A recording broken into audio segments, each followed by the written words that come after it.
Namaste and welcome back to the next edition of VD Talks. I must say a big thank you for encouraging me in the first edition that I launched last week.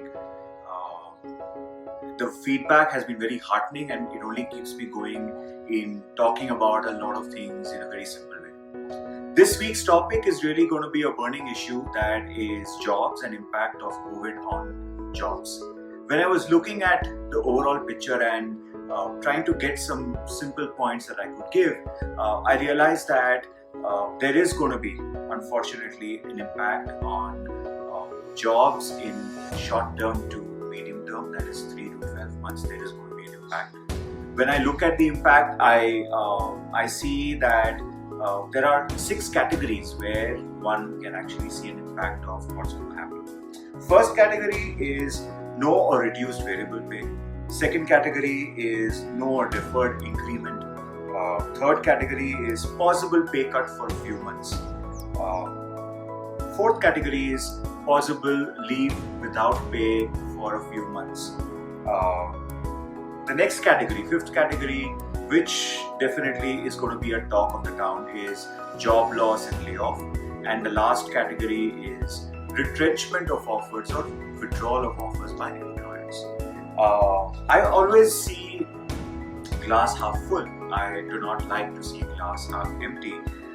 So I've actually given what we should do in each of these 6 scenarios if you have to face any of these, unfortunately.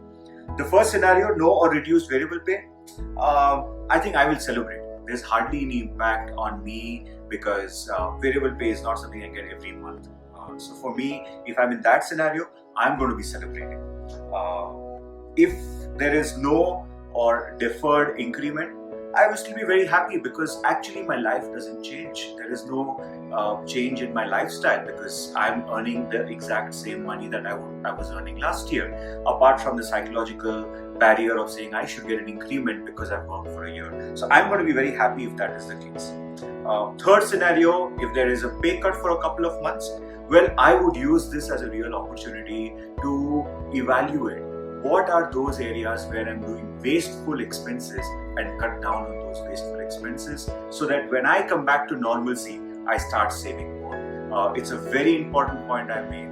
If there is a pay cut, you should use that as an opportunity because it'll help you realize what are wasteful expenses that you are actually making.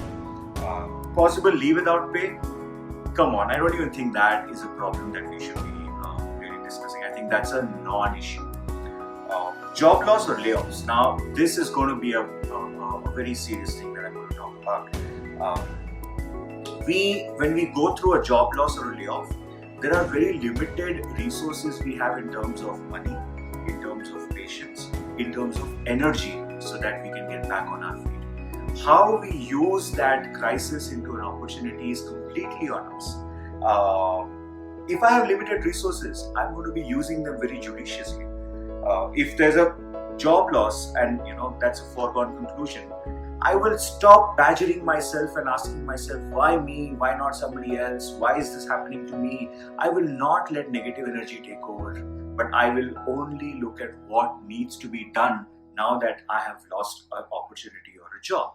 So I would spend my limited resources that I have in searching for jobs, because if I'm negative, I will not do my interviews well. If I'm positive, I will also search for more jobs and I will give my interviews in a nice manner, because it's all the frame of mind. So instead of saying why me, you should start saying what next now that I have got this.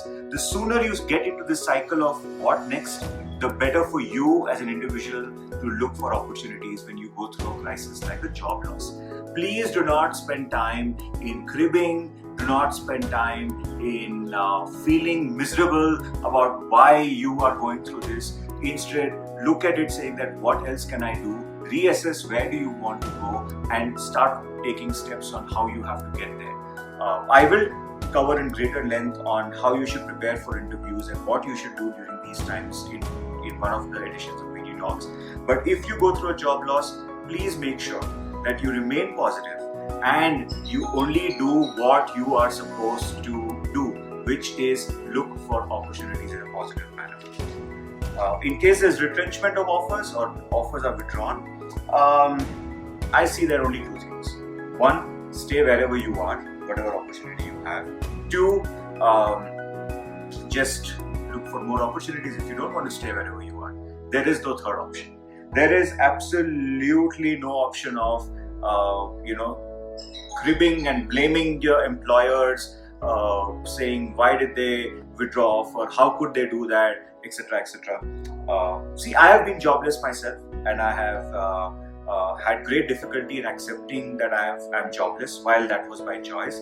But what helped me was asking myself what next instead of telling myself why me. So if you start doing that, I'm sure it will help you as well.